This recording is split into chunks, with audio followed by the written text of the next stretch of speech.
하나님 말씀 요한복음 5장 1절부터 보겠습니다. 5장 1절에서 18절까지 교독하겠습니다.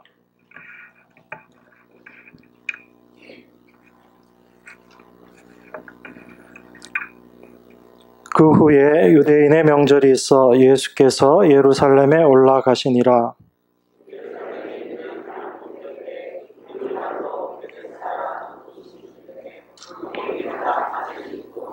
그 안에 많은 병자, 소경, 절뚝발이, 혈기 마른 자들이 누워 물의 동함을 기다리니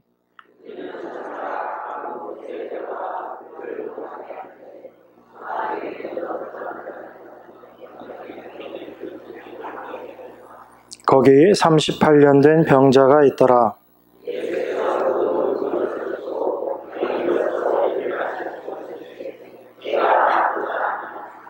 병자가 대답하되 주여 물이 동할 때에 나를 못에 넣어줄 사람이 없어 내가 가는 동안에 다른 사람이 먼저 내려가나이다.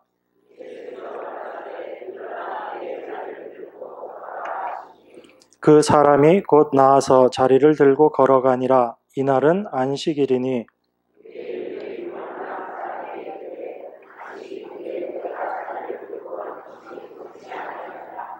대답하되 나를 낫게 한 그가 자리를 들고 걸어가라 하더라 한데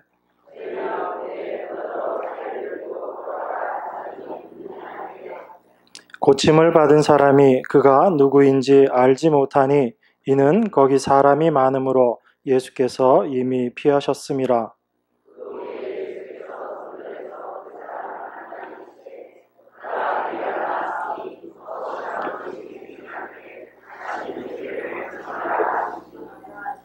그 사람이 유대인들에게 가서 자기를 고친 이는 예수라 하니라.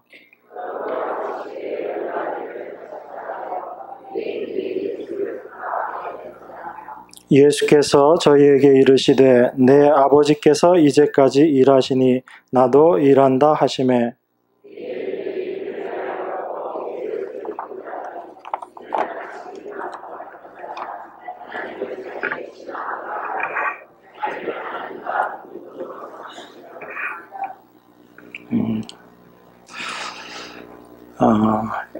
오늘 본문 말씀은 예수님께서 베데스다라는 못에서 38년 된 병자를 고치시는 이야기입니다. 여러분들이 아주 잘 알고 있는 내용이죠. 예수님께서 이 땅에 오셔서 참 여러 가지 일들을 많이 하셨는데 그 중에 특별히 병자들을 고치는 일들을 통해서 많은 하나님의 뜻을 온전히 전하시기 위해서 일하셨습니다. 예수님께서 특별히 병자를 고치신 것은 그 말씀하시고자 하시는 뜻이 있는 겁니다. 하나님께서 당신 이 세상을 온전히 창조하셨는데 그 창조가 우리 인간의 죄로 말미암아 하나님의 그 안식이 온전하신 창조가 깨어짐으로 말미암아 하나님께서 그것을 어떻게 회복하시는가 그것을 보여주시기 위해서 하나님께서 이 땅에 예수님 보내시고 그 일들을 감당케 하신 겁니다. 여러분 우리가 질병이다라고 이야기하면 그것은 바로 사망을 상징하고 있는 거죠. 우리가 보통 때는 죽음이 어떤 것인지에 대해서 별로 생각하지 못합니다. 죽음이 우리에게 가까이 있다라는 것을 인식하지 못하고 살죠. 그런데 언제 여러분들에게 그 죽음이라는 게 실제로 느껴지게 되나요? 여러분들의 어떤 병이 들었을 때, 어떤 위험한 상황이 닥쳤을 때 우리가 그것을 인식하게 됩니다. 예수님께서 지금 이 땅에 오셔서 병자들을 고치시는데 그 병자를 고치시는 날을 특별히 안식일날 그 일을 많이 행하십니다. 예수님께서 안식일날 병자들을 고치셨다라는 그 의미는 그 안식일이 갖고 있는 의미가 있는 겁니다. 그런데 그 안식일을 사람들이 올바로 알지 못하고 깨닫지 못하기 때문에 그 안식일날 일하심으로 말미암아 그 안식의 참된 의미가 무엇인지를 예수님께서 우리에게 말씀하시는 겁니다. 하나님께서 이 세상을 다 창조하시고 7일째 되는 날 쉬셨다라고 그렇게 말씀하죠. 하나님이 그 하시던 일들이 다 완성되고 보시기에 좋았기 때문에 하나님께서 쉬셨다라고 이야기합니다. 그런데 그 하나님께서 온전하게 완성하시고 보시기에 좋았던 그 하나님의 창조가 인간의 범죄함으로 깨어지고 그 사람들에게 이제 안식이 없어져 버린 거죠. 그래서 그 안식을 얻기 위해서 사람들이 끊임없이 노력합니다. 그들이 참 하나님의 말씀을 온전히 순종하지 않고 범죄함으로 말미암아 깨어져 버린 안식을 그들 인간 스스로의 힘으로 그 안식을 얻으려고 애쓰고 수고하는 것이 우리 인생의 모습이죠. 그래서 물질로 우리가 참 안식을 얻게 될 것인가, 아니면 사람과의 관계를 통해서, 아니면 내가 명예를 얻으면 그 안식을 얻을 수 있을 것인가, 이렇게 수고하고 노력하는 것이 우리 인생들의 모습이 된 겁니다. 어찌 보면 지금 이 자리에 있는 우리들도 다 그 안식을 얻기 위해서 수고하고 애쓰는 그런 모습들이죠. 그런데 우리가 성경이 이야기하는 참된 안식을 알지 못하면, 그것을 깨닫지 못하면 그저 우리 인간의 수고와 노력으로 끝나버리게 되고 하나님께서 우리에게 허락하신 것들을 온전히 누리지 못하게 되는 겁니다. 예수님께서 안식일날 오셔서 병든 자들을 고치시거든요. 그 병이라는 것이 바로 죽음을 상징하는 것이고, 예수님께서 그 병든 자들을 고치심을 통해서 예수님이 그 안식일을 이제 온전히 회복하시겠다라는 것을 우리에게 보여주고 계신 겁니다. 그러니까 다른 날 일하시지 않는 거예요, 예수님께서. 물론 성경에 다른 날 일하신 것도 기록이 되어 있지만 특별히 안식일날 예수님께서 계속 일하시는 모습을 통해서 우리 인간의 범죄로 말미암아 깨어져 버린 그 안식을 이제 예수님께서 어떻게 회복하시겠는가 하는 것을 안식일의 일하심을 통해서 우리에게 보여주고 계시는 겁니다. 그런 예수님께서 일하심을 유대인들은 올바로 깨닫지 못하기 때문에 그 안식일날 일하시는 예수님을 보고 율법을 범한다, 하나님의 말씀을 지키지 않는다라고 그렇게 생각했던 거죠. 그런데 예수님은 그 안식일날 일하심을 통해서 참 율법 지킴이 무엇이고 하나님의 말씀을 순종하고 지키는 것이 무엇인가, 그것을 우리에게 지금 말씀하시는 겁니다. 여러분, 오늘 읽은 본문에 여기 베데스다라는 못에 많은 병자들이 있습니다. 왜 이곳에 사람들이 이렇게 많이 모여 있는가? 내용을 보니까 물의 동함을 기다리고 사람들이, 병자들이 모여 있는 겁니다. 어떤 일이 일어나는 거죠? 물이 동할 때 제일 먼저 그 물에 들어가는 사람이 어떤 병에 걸렸든지 그 병이 낫는 겁니다. 그걸 지금 사람들이 낫기 위해서 그 베데스다라는 곳에 모여 있습니다. 여러분, 이 베데스다라는 뜻이 무슨 뜻인지 아시죠? 네, 자비의 집, 은혜의 집이라는 뜻입니다. 이 베데스다라는 뜻 자체가. 그런데 그곳에 있는 지금 많은 병자들이 있습니다. 그 병자들이 어떤 사람이 있죠? 여러분, 3절에 보니까 그 병자들이 특별히 소경, 절뚝발이, 혈기 마른 자들이 누워 있습니다. 자, 여러분 이제 한번 생각해 보십시오. 지금 이 베데스다라는 이 행각에 병자들이 다 모여 있습니다. 근데 여기에 어떤 사람이 치유함을 받는 거죠? 물이 동할 때 제일 먼저 들어가는 사람이에요. 제일 먼저 들어가는 사람이 치료함을 받습니다. 그런데 지금 성경에 특별히 병자들을 나열해 놨는데 어떤 사람만 나열해 놨죠? 네, 소경입니다. 그리고 절뚝발이고요. 혈기 마른 자들, 혈기 마른 자들이 어떤 사람이죠? 일반적으로 우리가 중풍병자라고 이야기하는 그런 사람입니다. 자, 여기에 나와 있는 이 세 종류의 사람들은 물이 동할 때 제일 먼저 들어갈 가능성이 있나요? 없나요? 네, 보니까 이 사람들은 물이 동하는지 안 동하는지 보지도 못하는 사람이고요. 그리고 물이 동해도 뛰어가도 먼저 갈 수 있는 확률이 거의 없는 사람들입니다. 이 사람들만 지금 성경이 특별히 표현을 해 놓은 거예요. 많은 병자들이 거기 모여 있었는데 이 세 종류의 사람들을 성경이 표현하고 있습니다. 자, 그러면 이제 물이 동했어요. 물이 동했으면 사람들이, 병자들이 열심히 뛰어갈 겁니다. 뛰어가서 제일 먼저 들어간 사람만 이제 낫는 거예요. 여러분, 그 모습을 한번 상상해 보십시오. 이곳이 지금 은혜의 집이거든요. 자비의 집이에요. 그럼 하나님의 은혜와 자비가 있어야지 되는 집인데 그곳에 자비가 있나요? 아니면 경쟁이 있나요? 네, 경쟁만 있어요. 치열한 싸움이 있는 겁니다. 하나님께서는 그 은혜를 허락하셨는데 사람들이 그 은혜를 은혜로 알지 못하니까 이제 내가 이겨야지 되겠다, 내 병 나아야지 되겠다라고 생각하고 치열하게 싸움을 벌이는 곳으로 바뀌어버린 거예요. 하나님의 그 은혜의 집이 이제 이 세상의 것들을 얻기 위해서 싸우는 장소로 바뀌어버린 겁니다. 예수님이 그것을 통해서 안식일을 열심히 지킨다고 이야기하고 있는 유대인들에게 그 안식일을, 외적으로는 그 안식일을 지금 다 깨트리시는 거죠. 안식일날 일하지 말라고 그랬잖아요. 병 고치는 거 이것도 대표적인 일입니다.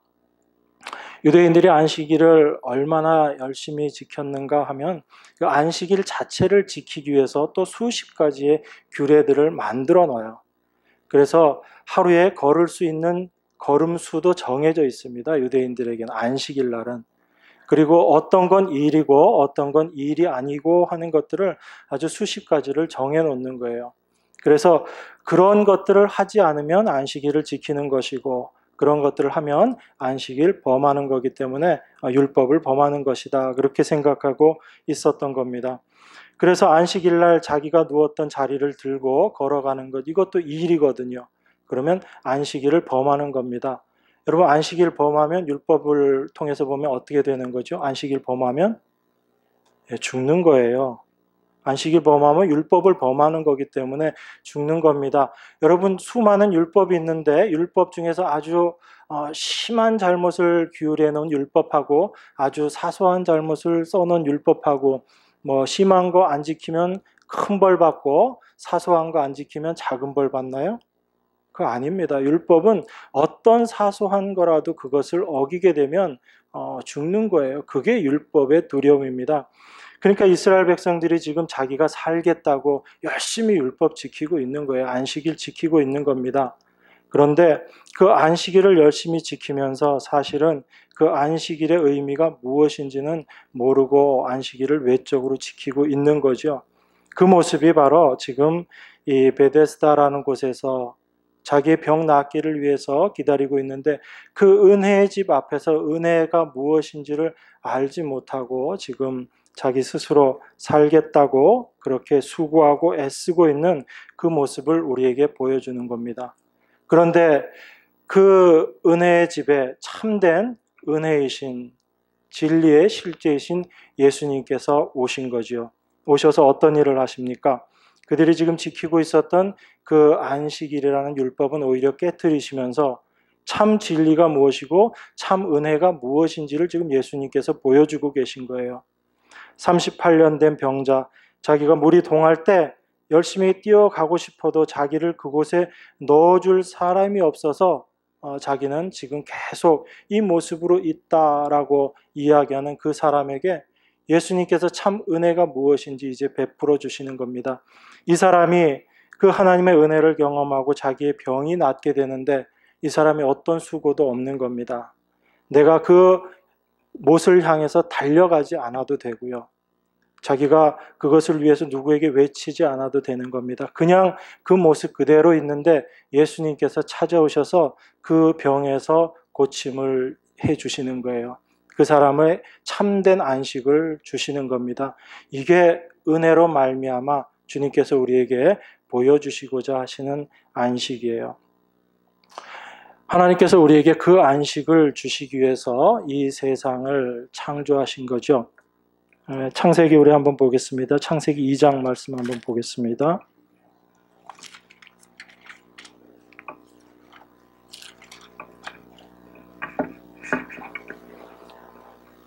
창세기 2장 1절에서 3절까지 제가 봉독하겠습니다.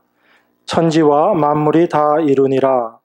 하나님이 지으시던 일이 일곱째 날이 이를 때에 마치니 그 지으시던 일이 다함으로 일곱째 날에 안식하시니라. 하나님이 일곱째 날을 복주사 거룩하게 하셨으니 이는 하나님이 그 창조하시며 만드시던 모든 일을 마치시고 이날에 안식하셨음이더라. 하나님께서 6일 동안 창조하셨죠. 그래서 그 지으시던 모든 것을 보시고 아주 마음에 기쁘셨습니다. 그래서 1장 31절 보니까 하나님이 그 지으신 모든 것을 보시기에 심히 좋았더라. 저녁이 되며 아침이 되니 이는 여섯째 날이니라. 그리고 하나님께서 7일째 안식하시는 겁니다. 그 7일째 안식하실 때 어떻게 말씀하시는가?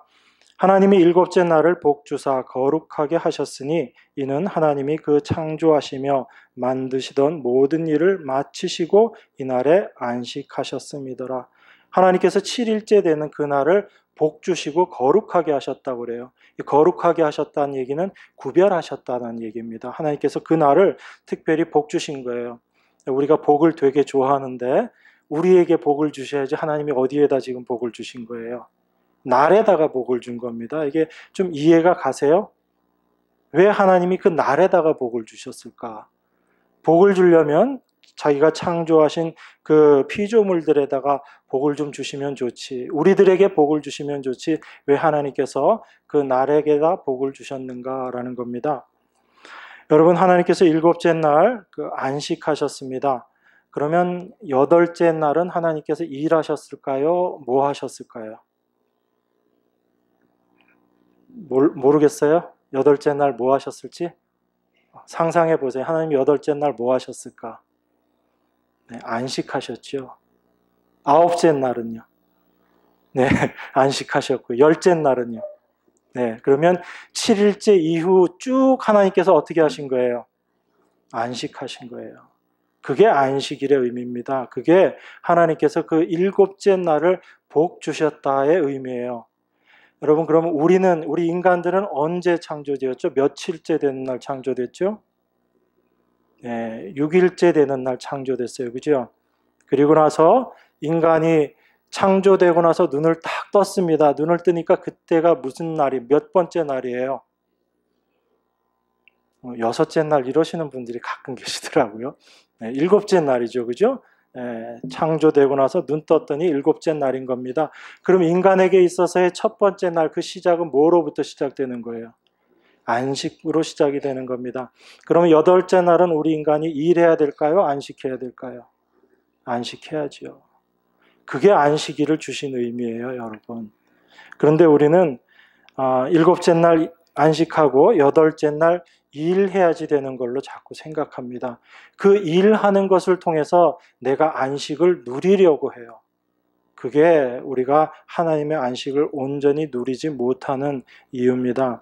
하나님께서는 우리에게 그 일곱째 날 안식하게 하시고 그 안식의 의미를 무엇인지 깨닫는 자들이 이후에 쭉 그 안식 가운데 들어가게 됨을 우리에게 말씀하신 거예요. 그래서 그 안식이 무엇인지를 깨닫게 하시고 알게 하시기 위해서 하나님께서 우리들에게 율법을 주셨습니다. 그 율법이 바로 안식일 지키라는 거예요. 그 안식일 지키라는 의미는 뭐냐면 6일 동안 너희들이 수고하고 애썼으니까 이제 7일째 하루 쉬어라, 그 의미가 아니에요. 하나님께서 7일째 쉬신 이유가 피곤하셔서 쉬셨나요? 아니죠. 하나님께서 그 일을 다 이루셨기 때문에, 그 말씀은 더 이상 하나님께서 하실 일이 없었기 때문에 하나님께서 쉬신 거예요. 그러면 그 안식 가운데 우리를 태어나게 하시고 우리 인간으로 하여금 그 안식을 누리게 하시는 것은, 여러분들이 안식을 누림으로 말미암아 무엇이 증거되는 거죠? 하나님께서 모든 것을 다 이루셨다라는 것이 증거되는 겁니다. 그러니까 여러분들이 일하지 마셔야지 돼요.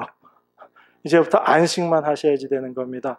오히려 여러분들이 그 안식일 날 뭔가 일을 하고 여러분들이 그 안식 가운데 거하지 못하고 뭔가 일을 하게 되면 하나님의 온전하신 창조를 여러분들이 부정하는 거예요. 그래서 안식일 날 일하는 자는 다 죽이라라고 하나님께서 말씀하신 거예요. 안식일 그 하루 쉬는 거 안 지켰다고 하나님 왜 그렇게 무섭게 말씀하시는가?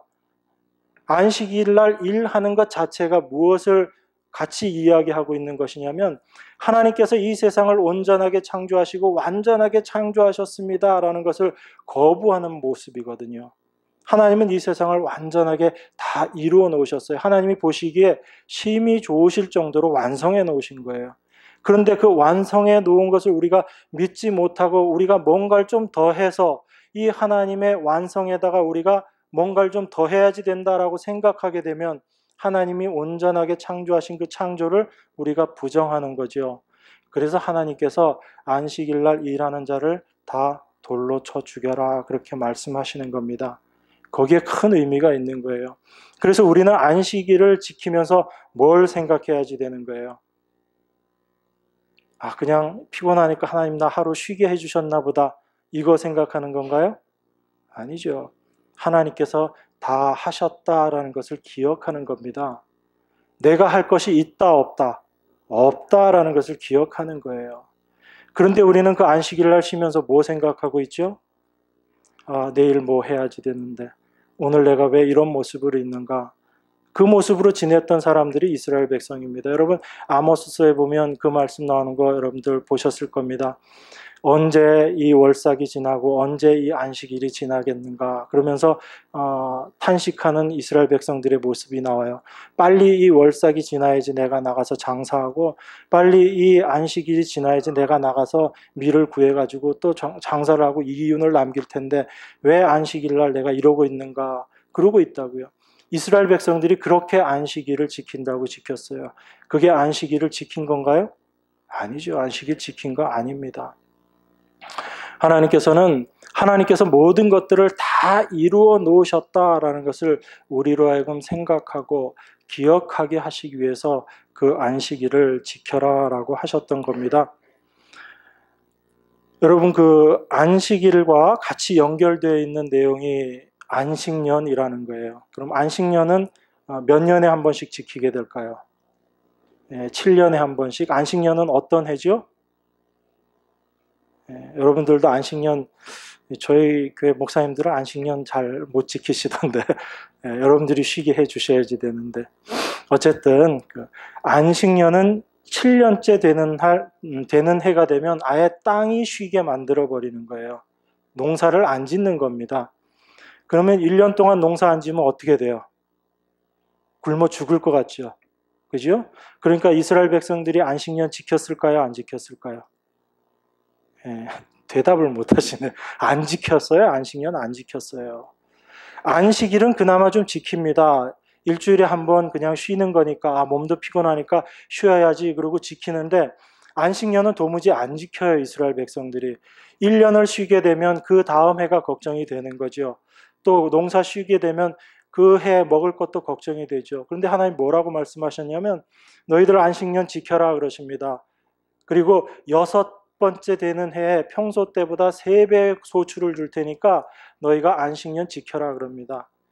그러니까 6째 해 농사 지어서 그 해도 먹고 7째 되는 해 안식년에도 먹고 그리고 8째 해에는 또 먹을 게 없잖아요. 그러니까 그때까지 먹으라고 하나님께서 3년치 소출을 6년째 다 주시겠다고 말씀하셨거든요. 그런데 이스라엘 백성들이 그걸 안 믿는 거예요. 7째 해에 돼서 안식년을 열심히 지켜야 되는데 그거 안 지킵니다. 안식년 안 지키니까 하나님께서 어떻게 하셨어요? 강제로 지키게 하세요. 안식년 강제로 지키게 한 게 성경에 어떻게 표현이 되어 있냐면요. 이스라엘 백성들이 안식년을 지키지 않기 때문에 이스라엘 모든 백성들을 바벨론 포로로 잡혀가게 하십니다. 잡혀가서 몇 년 동안을 포로로 잡혀가죠? 이스라엘이? 네, 70년. 그러면 안식년을 몇 해 동안 단순하게 계산하면 안식년 몇 해 동안 안 지켰다는 얘기예요. 70년에 안식년을 거의 500년 동안 안 지켰다는 얘기잖아요. 500년 동안 안식년 한 번도 안 지켰다는 얘기잖아요. 안식년 쉬는 게 7년에 한 번씩 있는 거니까. 계산하면 되죠. 7, 7은 49. 예. 그러니까 거의 500년 동안 안식년 안 지켰다는 얘기예요. 이스라엘 백성들이 안식년 자체를 안 지켰다는 얘기입니다. 그러니까 하나님께서 어떻게 하시죠? 안식년 지키게 하시는데 강제로 하시는 거예요. 포로로 다 잡혀가고 나서 그 땅을 70년 동안 쉬게 만들어 버립니다. 그 쉼을 통해서 하나님께서 우리에게 말씀하시는 거예요. 안식의 의미가 무엇인지 너희들이 이제 그 바벨론의 종으로 가서 좀 생각해 봐라 라는 겁니다. 이스라엘은 자기들이 살기 위해서 그 안식년 안 지키고 열심히 농사 지었는데 사실은 어떻게 된 거예요? 자기들이 다 종으로 끌려가 버린 겁니다.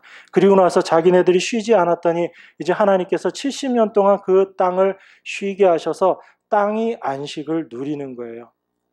이게 하나님께서 우리에게 허락하신 안식입니다. 그런데 그 안식년을 이야기하면서 하나님께서 한 가지를 더 이야기하셨어요. 그게 뭐냐면 희년이라는 거예요. 희년은 언제 돌아오게 되냐면 안식년이 7번 되는 해 다음 해가 희년입니다. 그러면 희년은 매 몇 년마다 돌아오게 되죠? 네, 50년마다 돌아오게 됩니다. 왜 희년을 주셨을까요? 이스라엘 백성들이 열심히 살아가지만 살다가 보면 어려운 일들을 많이 겪게 됩니다. 그래서 자기를 노예 종으로 팔기도 하고요. 또 자기가 소유하고 있던 그 땅을 남들에게 팔고 그 땅에 자기가 소작으로 들어가는 경우들이 생깁니다. 원래 이스라엘 백성들에게 있어서 땅이라는 거는요, 개인이 소유할 수 없는 겁니다. 전부 그 땅은 누구 소유죠? 하나님 소유예요. 그래서 이스라엘은 뭐만 갖고 있냐? 경작권만 갖고 있는 겁니다. 자기에게 주어진 그 땅을 열심히 경작해서 거기에 나오는 소출을 갖는 거예요. 그래서 그 소출을 가질 때마다 하나님께 감사하는 겁니다. 나에게 이 땅을 허락하시고 이 땅을 통해서 나에게 먹을 것, 입을 것들을 하나님께서 주시니 감사합니다라고 그렇게 살아가는 거예요. 그게 이스라엘 백성들의 삶이거든요. 그런데 그렇게 살다가 경제적으로 어려워지면 그 땅을 다른 사람에게 팝니다. 팔고 자기는 여전히 그 땅에서 농사를 지어요. 짓고 소출의 일부를 그 땅 주인에게 넘겨주는 겁니다. 그런데 이렇게 지내다가 자기가 좀 여유가 생기면 그 땅을 다시 사오겠죠. 내가 여유가 없으면 그 땅 누가 대신 사주나요? 네, 자기 친족들이 대신 사줍니다. 그걸 성경에서 기업 물음이다라고 이야기하고 고엘이라고 이야기하거든요. 내가 능력이 없어서 내 힘이 없어서 내 실력이 안 돼서 누군가 나를 도와줘서 나의 것들을 회복하는 겁니다. 그걸 고엘이라고 이야기하거든요. 그 참 고엘로 이 땅에 오신 분이 누구죠? 예수님이에요. 성경에 있는 모든 제도들은요, 사실은 예수님의 십자가 사역을 우리에게 보여주고 있는 겁니다. 그래서 그 대신 기업 물러주시는 분, 그 예수님을 미리 우리에게 보여주고 있는 거예요. 그런데 그렇게 열심히 자기가 수고하고 했어도 땅을 못 돌려받는 경우들이 있겠죠. 땅을 다시 내가 회복하지 못할 때가 있습니다. 또 내가 여전히 종으로 되어 있을 때가 있어요. 원래 7년 지나면 놓아주지만 또 종이 되고 그렇게 해서 내가 종에서 노임을 받지 못할 때가 있습니다. 그런데 희년이 되면요. 50년째가 되는 희년이 되면 어떻게 되냐면 전부 원래 있던 자리로 원상복구해요. 그러니까 땅을 팔아도 언제 팔면 제일 좋을까요? 희년 되기 바로 전에 땅 팔면 조금만 있으면 다 나한테 돌아와요. 그게 하나님께서 안식일을 주신 목적이에요. 너희가 안식하라라고 안식일을 지켜라라고 말씀하시면서 안식년을 이야기하시고 희년을 이야기하시는 거예요. 그런데 희년이 되어서 그 땅이 나에게 다시 돌아오고 종되었던 내가 다시 자유인으로 되는 것은 이 사람이 어떤 수고를 했나요? 아무 수고 없죠. 내가 고생한 거 없어요. 그런데 어떻게 되죠? 하나님의 은혜로, 희년을 주신 하나님의 은혜로 원래대로 다 되돌아가는 겁니다. 원래 하나님께서 주신 그 복을 자기가 다 누려 가시는 거예요. 그러니까 하나님께서 안식일을 지켜라 라는 것은 단순하게 일주일에 한 번 쉬어라의 그 의미가 아니고 그 안식일 지킴을 통해서 하나님께서 어떻게 우리에게 온전한 안식을 주시는가라는 것을 우리가 깨달아야지 된다라는 겁니다. 그 온전한 안식 주심을 하나님께서 지금 이스라엘 백성들이 안식일을 지킨다라고 하면서도 그 안식일을 자기의 유익을 위해서 지키고 있는 그 모습들을 다 들추어내시는 거예요.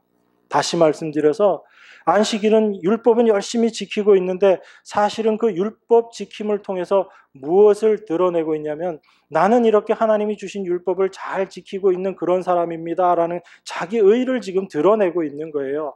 그런데 그렇게 열심히 율법 지키고 있는 이스라엘에게 예수님께서 오셨어요. 예수님께서 오셔서 지금 뭐 하고 계신 거예요? 그 율법 다 깨트리고 계시는 겁니다.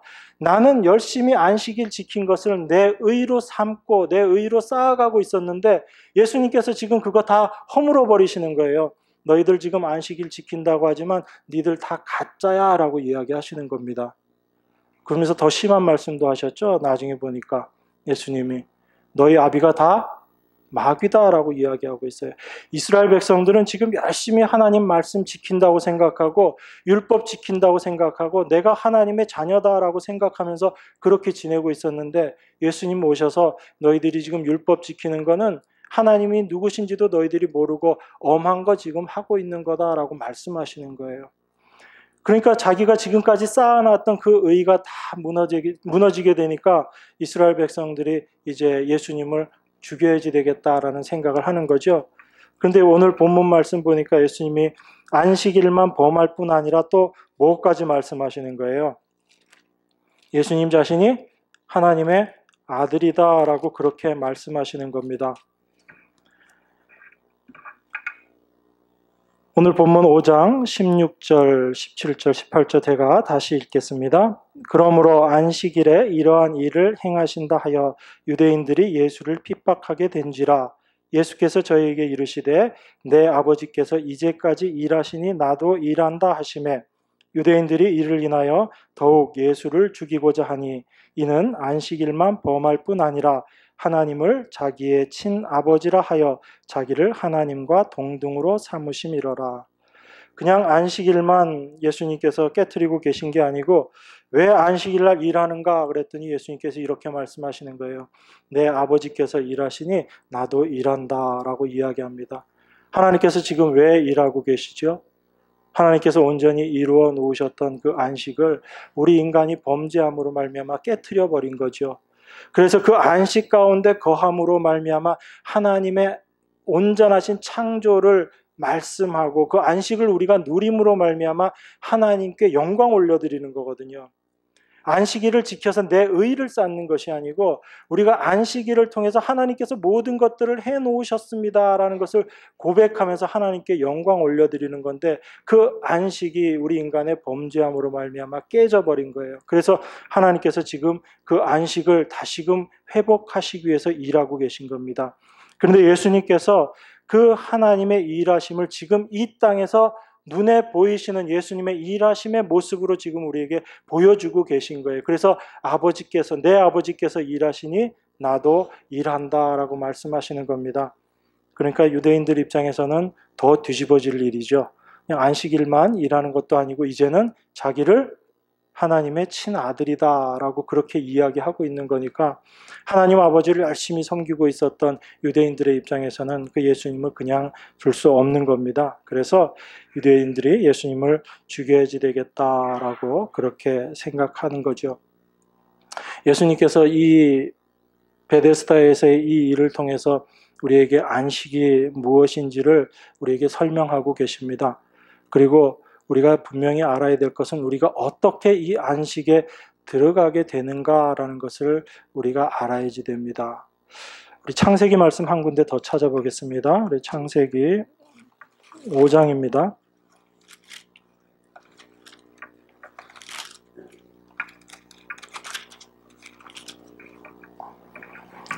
창세기 5장 28절, 29절입니다. 제가 읽겠습니다. 창세기 5장 28절, 29절. 라멕은 182세의 아들을 낳고 이름을 노아라 하여 가로되 여호와께서 땅을 저주하심으로 수고로이 일하는 우리를 이 아들이 안위하리라 하였더라. 자, 라멕이라는 사람이 노아를 낳습니다. 그리고 그 노아를 낳으면서 이렇게 이야기합니다. 여호와께서 땅을 저주하심으로 수고로이 일하는 우리를 이 아들이 안위하리라 이렇게 이야기합니다. 이 안위하리라는 말이 안식하리라라는 뜻이에요. 그러니까 노아로 말미암아 우리가 안식하게 될 것이다 그렇게 이야기하는 거거든요. 그러면 노아가 언제 참된 안식을 맛보게 되지요? 노아가 경험하는 참된 안식은 언젠가요? 이 노아는 하나님께로부터 은혜를 받은 사람이다라고 이야기합니다. 이 은혜 받은 노아에게 하나님의 말씀이 떨어지죠. 하나님이 뭐라고 이야기하시죠? 방주지어라 그러시거든요. 하나님의 말씀이 떨어지니까 이제 노아는 방주 짓는 일을 시작합니다. 그 방주 짓는 일을 통해서 아마 노아는 자기의 삶의 모습이 어떤지 굉장한 아마 고난 가운데 있었을 거예요.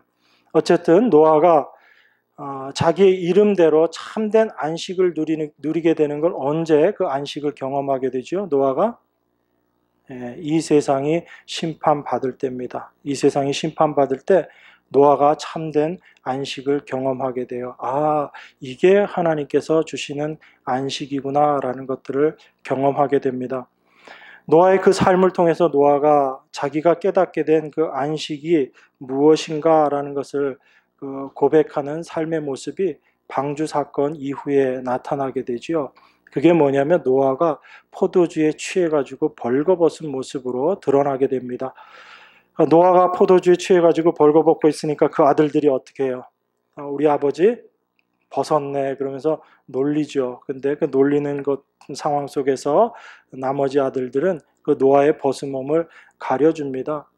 노아에게 있어서는 자기 자신의 모습이 다 이렇게 벌거벗게 드러나는 것 자체가 사실 부끄러운 일이 아니었거든요. 왜냐하면 자기 자신이 그러한 모습이다라는 것을 노아는 알게 된 겁니다. 그 노아가 알게 된 과정이 바로 120년 동안 방주를 예비하면서 그리고 하나님의 심판이 어떻게 자기를 구원하게 되는가라는 것을 깨닫고 나서 노아가 그것을 경험한 것이 노아의 삶 가운데 드러나게 되는 거예요. 여러분 120년 동안 노아가 방주를 지으면서 어땠을까요? 사람들의 손가락질을 받고 있었겠죠. 그러면서 열심히 배는 짓고 있는데 하나님이 말씀하시는 비는 한 방울도 안 내리는 거예요. 그 마음 가운데 어땠겠습니까? 노아가 그 120년의 시간 동안 하나님께 원망 나왔을까요? 안 나왔을까요? 안 나오셨다고 생각하시는 분은 제가 그렇게 이해하겠습니다. 근데 저는 제가 생각하기에는 그 안에 있는 것들이 다 드러나는 기간이었다는 생각이 들어요.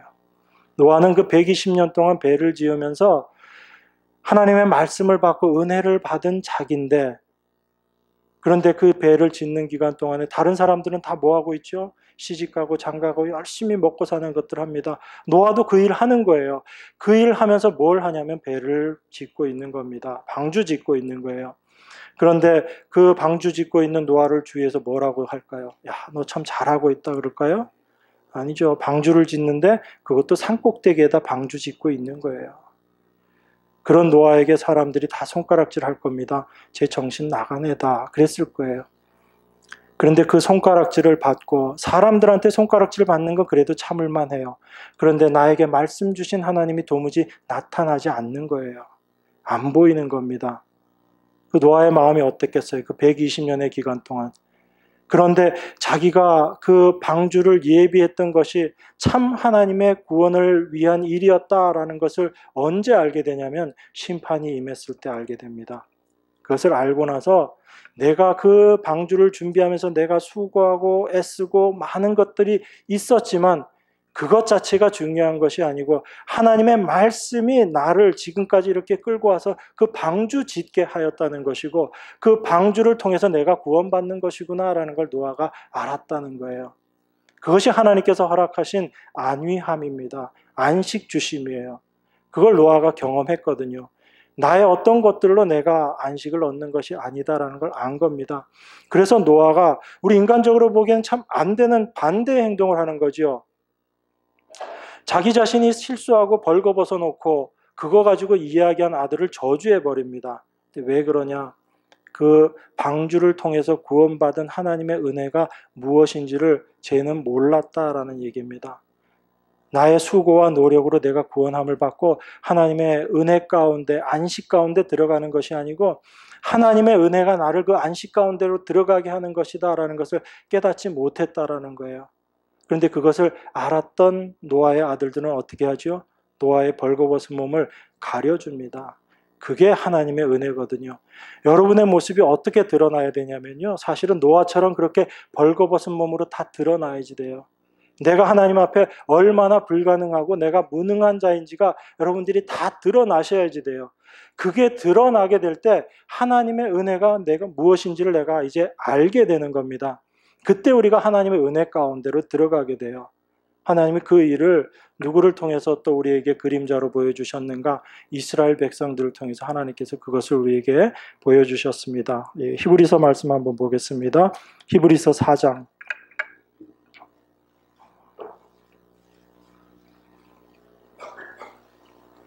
히브리서 4장 1절에서 11절까지입니다.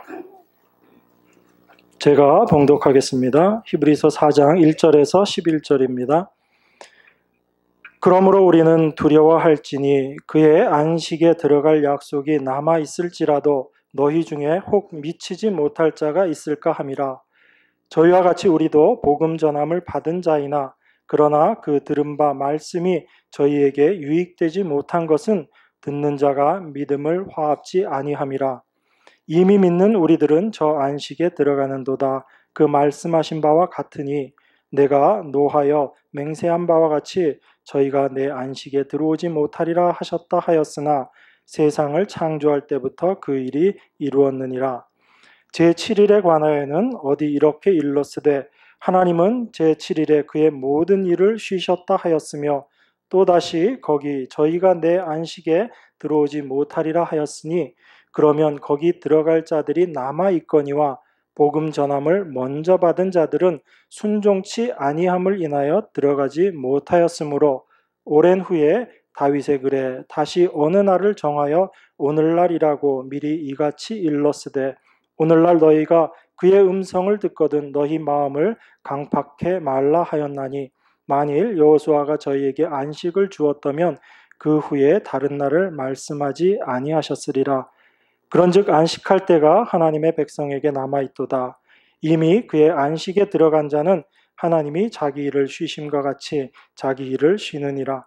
그러므로 우리가 저 안식에 들어가기를 힘쓸지니 이는 누구든지 저 순종치 아니하는 본에 빠지지 않게 하려 함이라. 우린 두려워해야지 된다라고 이야기합니다. 하나님의 안식에 들어갈 약속이 남아있을지라도 우리 중에 혹시 미치지 못할 자가 있을까 합니다. 그렇게 이야기합니다. 그래서 우리가 안식에 들어가지 못하는 것이 두려움이고 그 안식에 들어가기 위해서 힘써야지 된다. 그렇게 이야기합니다. 그런데 이 4장 말씀 앞에 나오는 그 3장에 나오는 내용이 이스라엘 백성들이 왜 가나안 안식에 들어가지 못했는가 그것을 설명하고 있습니다.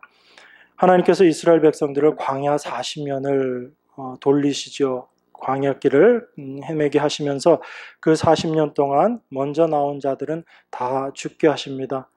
왜 그들이 가나안에 들어가지 못했지요? 그들이 어떤 열심이 없어서 그들이 수고하지 않아서 가나안에 들어가지 못했나요? 하나님께서 그들을 가나안에 들여보내지 않게 된 계기가 가나안을 정탐하고 난 이후의 사건을 통해서 그들을 광야에서 다 죽이시는 거죠. 뭘 그들이 믿지 않았던 겁니까? 하나님께서 가나안 주시겠다라고 약속하셨던 그거 믿지 않았기 때문에 그들이 못 들어간 거예요. 여러분, 하나님께서 이스라엘 백성들을 애굽에서 구원하여 내시고 시내산에서 하나님의 말씀을 주십니다. 그 말씀을 주신 목적이 뭘까요? 그들이 그 말씀을 열심히 잘 지켜서 가나안 들어가라. 그것을 위해서 하나님께서 그 말씀을 주셨을까요? 우리는 하나님께서 무언가 우리에게 명령하시는 것이 우리가 그것을 지킬 힘이 있고 능력이 있기 때문에 주신 것이다. 그렇게 생각합니다. 그래서 우리가 열심히 그것을 지켜서 내가 이만큼 이렇게 이루었습니다. 이걸 자랑하고 싶은 거죠. 그죠? 사실 우리들 모습이 그런 게 들어가 있거든요. 그런데 하나님께서 율법을 주신 목적은 그 율법을 열심히 지켜서 너희들이 하나님의 순종하는 자들이 되어서 이제 가나안 들어가라. 그걸 위해서 율법 주신 게 아니거든요. 율법을 주심으로 말미암아 얼마나 우리가 그 율법 앞에 불가능한 자인가, 무능한 자인가, 우리가 율법을 지킬 수 없는 자들인가 이것을 깨닫게 하시기 위해서 율법을 주신 거예요. 그래서 사도 바울이 뭐라고 이야기하죠? 우리에게 율법을 주신 것은 죄로 심히 죄되게 하려 합니다. 우리 안에 그 죄가 있다라는 거예요. 그 죄가 있다라는 것을 율법을 통해서 우리에게 깨닫게 하시는 겁니다. 율법을 통해서 드러나게 하시는 거예요. 이스라엘 백성들에게 시내산에서 하나님께서 율법의 말씀을 처음 주셨을 때 이스라엘 백성들이 뭐라고 이야기합니까? 우리가 그 말씀 다 지키겠습니다. 그런다고요. 그런데 다 지키겠습니다. 그렇게 이야기하고 모세가 하나님으로부터 그 율법을 받아오는 그 40일의 시간 동안을 기다리지 못하고 이스라엘이 밑에서 뭐하고 있죠? 네, 십계명 말씀을 정면으로 배반하고 있는 거예요. 그들이 금송아지 만듭니다. 금송아지 만들어서 이스라엘 백성들이 뭐라고 이야기하죠? 그 금송아지를 성경 자세히 보면 나와 있죠. 이 금송아지가 우리를 애굽에서 인도하여 낸 우리 하나님이다 그래요. 그냥 다른 우상 하나 만들어 놓고 그 우상에 절하는 게 아니고 그 금송아지 만들어 놓고 이 금송아지가 우리를 애굽에서 인도하여 낸 하나님이다 그러고 있다고요. 그게 이스라엘의 죄악된 모습이에요. 하나님이 그들을 어떻게 구원하여 내셨는지 이 사람들은 모르는 겁니다. 내가 하나님 말씀 받으니까 이제 그 말씀 내가 지킬 수 있겠지라고 생각하고 우리가 다 지키겠습니다 그래요. 그런데 이스라엘 백성들이 그 40년 동안의 시간을 통해서 무엇이 다 드러나는 거예요? 그들이 하나님의 말씀을 잘 지키는 것으로 드러나나요? 아니면 하나님 말씀 도무지 못 지키는 자로 드러나나요? 도무지 못 지키는 자로 드러나는 거거든요. 그게 하나님께서 우리에게 율법을 주신 목적이에요. 우리가 어떠한 자인지를 알라는 겁니다. 우리 안에 있는 죄가 무엇인지를 깨달아 알라는 얘기예요. 그것을 알지 못하고는 여전히 내가 주인이 되어서 내가 하나님처럼 되어서 살겠다라고 하는 것이 우리 인간이기 때문에 그걸 알으란 얘기입니다. 그런데 우리는 그 율법 받고도 이제 내가 그 율법 지켜서 이제 내가 하나님처럼 되겠습니다라는 거 아니에요. 이스라엘의 율법 지킴이라는 게 그런 거였거든요.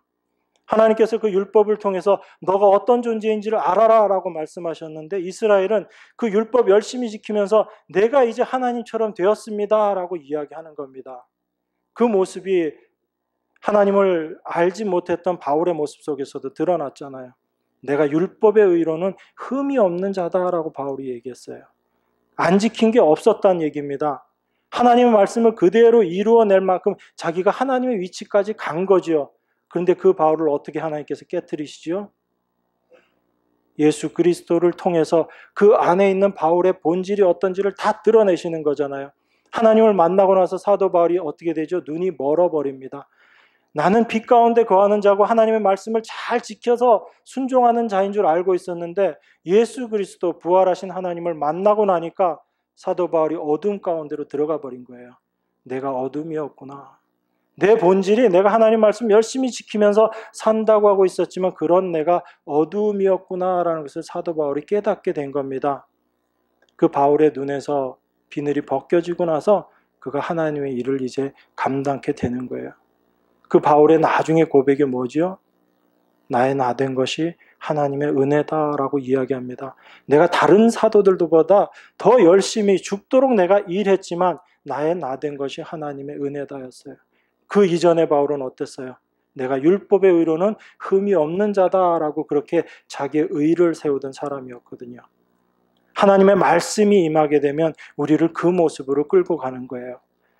이스라엘 백성들을 애굽에서 건져내시고 광야에서 하나님께서 말씀을 주신 목적이 그겁니다. 그 40년의 시간을 통해서 우리가 얼마나 하나님 앞에 죄악된 존재인가, 범죄한 인간인가를 깨닫게 하시는 거예요. 그래서 우리의 힘으로 가나안에 들어가는 것이 아니고 가나안에 들어가는 것은 하나님께서 약속하신 그 약속 붙잡고 그 믿음 가지고 가나안 들어가는 거다. 안식 가운데 들어가는 거다. 그거 하나님께서 보여주신 거예요. 그래서 그들의 육체로 하나님의 말씀을 지켜서 가나안 들어가겠다고 했던 그 사람들은 다 죽어버린 겁니다. 그런데 누구만 가나안으로 들어가요? 그 약속 믿고 소망 가운데 있었던 자 여호수아 앞세워서 가나안 들어가는 거예요. 그 여호수아가 누굽니까? 예수님이죠. 그래서 지금 히브리서가 그렇게 얘기하는 겁니다. 그 사람들이 순종치 않았다라고 이야기하는데 그 순종치 아니함을 지금 뭐라고 얘기하고 있는 거예요? 믿지 않았다라고 이야기하는 거예요. 히브리서 4장 2절 3절 다시 제가 읽겠습니다. 저희와 같이 우리도 복음 전함을 받은 자이나 그러나 그 들은 바 말씀이 저희에게 유익되지 못한 것은 듣는 자가 믿음을 화합지 아니함이라. 이미 믿는 우리들은 저 안식에 들어가는도다. 그 안식에 들어가는 것이 어떻게 들어간다고요? 믿음으로 들어간다고 얘기해요. 그것을 다르게 뭐라고 표현했어요? 순종한다라고 표현한 거예요. 여러분, 순종이라는 것은 어떻게 해서 나오게 되는 겁니까? 여러분들이 순종해야지라고 그렇게 결심한다고 해서 그 순종이 나오나요? 아니에요. 순종은 내 안에 믿음이 왔을 때 그 믿음이 나로 하여금 순종케 하시는 거예요. 하나님의 말씀은 절대로 변함이 없으시고 하나님의 말씀은 반드시 이루어진다라는 이 믿음이 내 안에서 경험되어졌을 때 하나님이 뭐라고 말씀하셔도 순종되어지는 거예요. 그러니까 순종은 내가 순종해야지라고 해서 순종되어지는 것이 아니고 하나님의 말씀이 내 안에 들어오셔서 내가 어떤 자인지를 다 드러내셔야 되는 겁니다. 들춰내셔야 되는 거예요. 나는 하나님 말씀 앞에 순종할 수 없는 자이구나. 나는 하나님 말씀 앞에 정말 불가능한 자이구나. 이걸 깨닫게 하셔야지. 내가 할 수 있는 것이 아무것도 없다라는 것을 깨닫고 난 이후에 하나님이 말씀하실 때 이제 그 하나님이 내 안에서 일하실 수 있도록 내가 하나님 앞에 내어드리는 거잖아요. 그게 순종이잖아요. 우린 순종을 자꾸 뒤집어서 생각해요.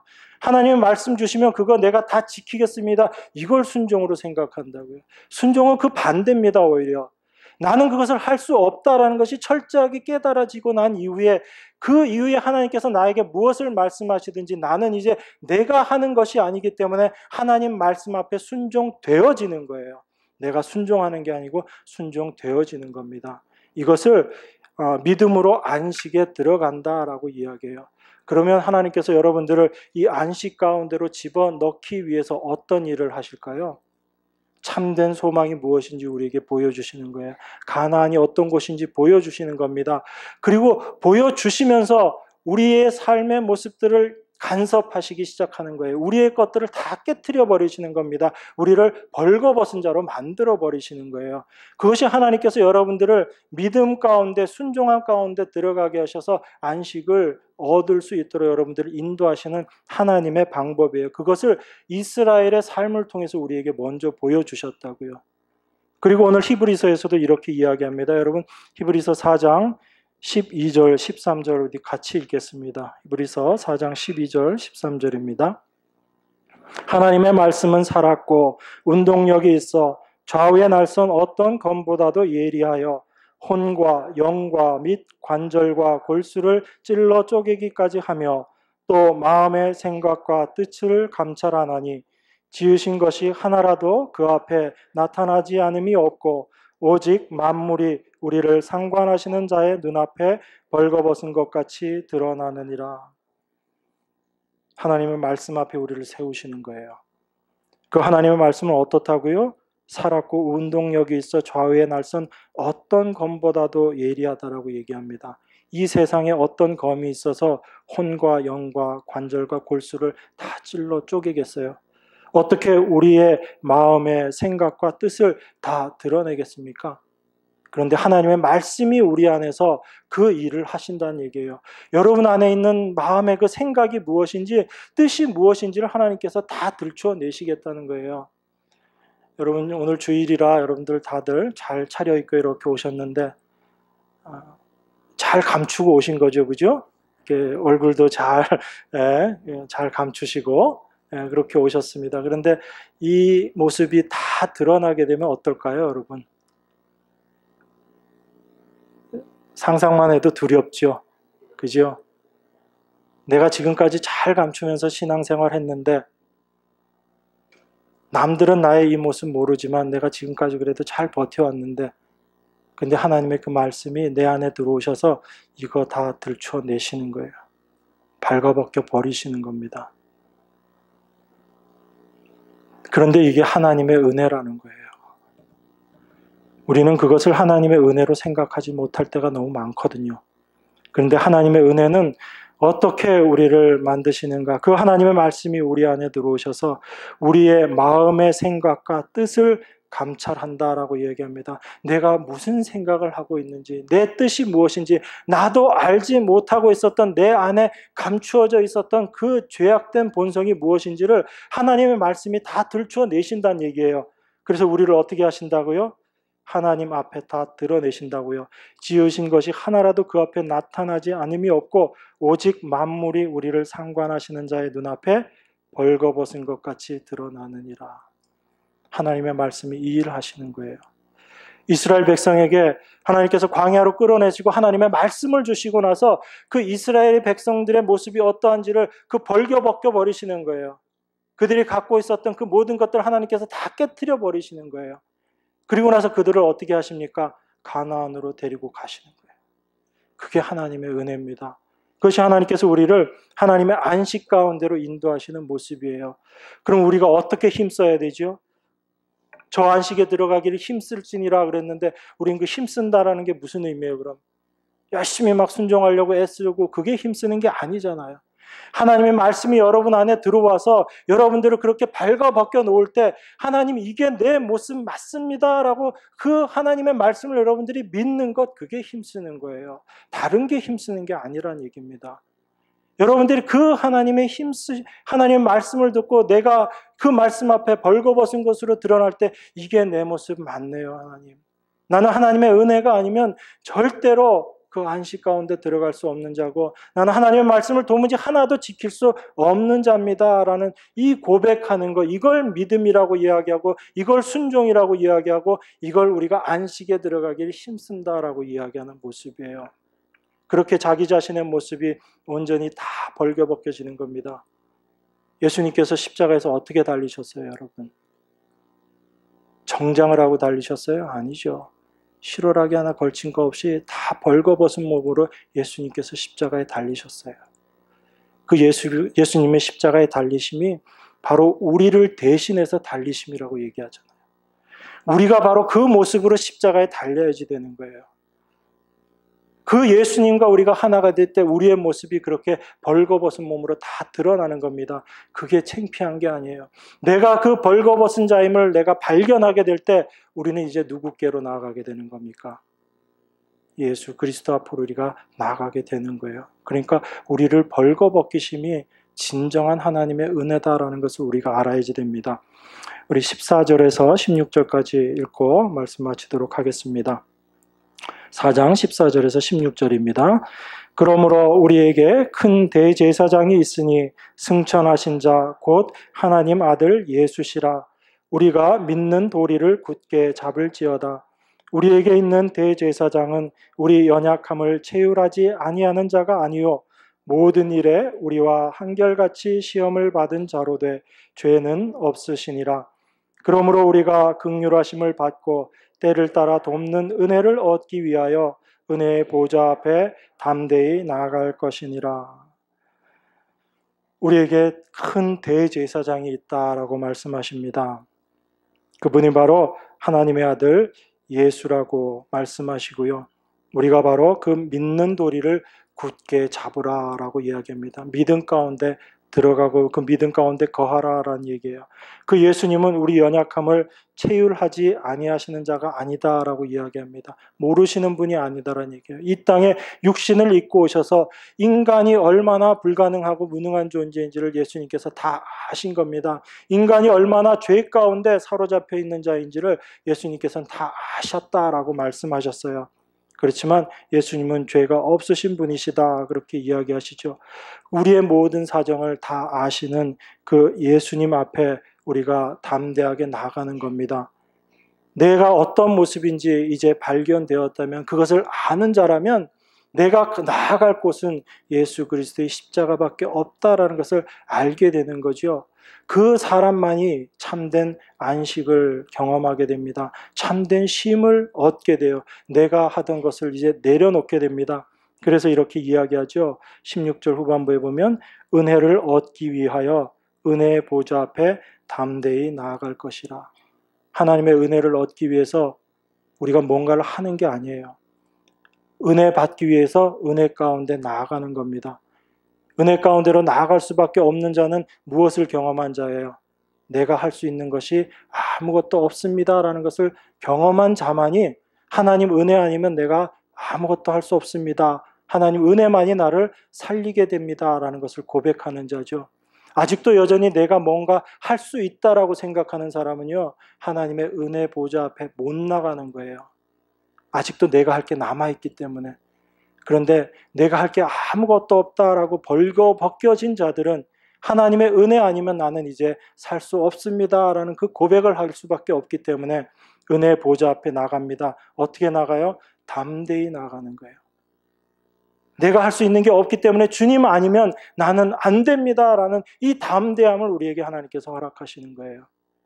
그래서 은혜를 얻기 위해서 우리가 은혜의 보좌 앞에 담대히 나가게 되는 겁니다. 이걸 통해서 하나님께서 우리에게 참된 안식을 주시는 거예요. 이 안식을 누리시는 여러분 되기를 원합니다.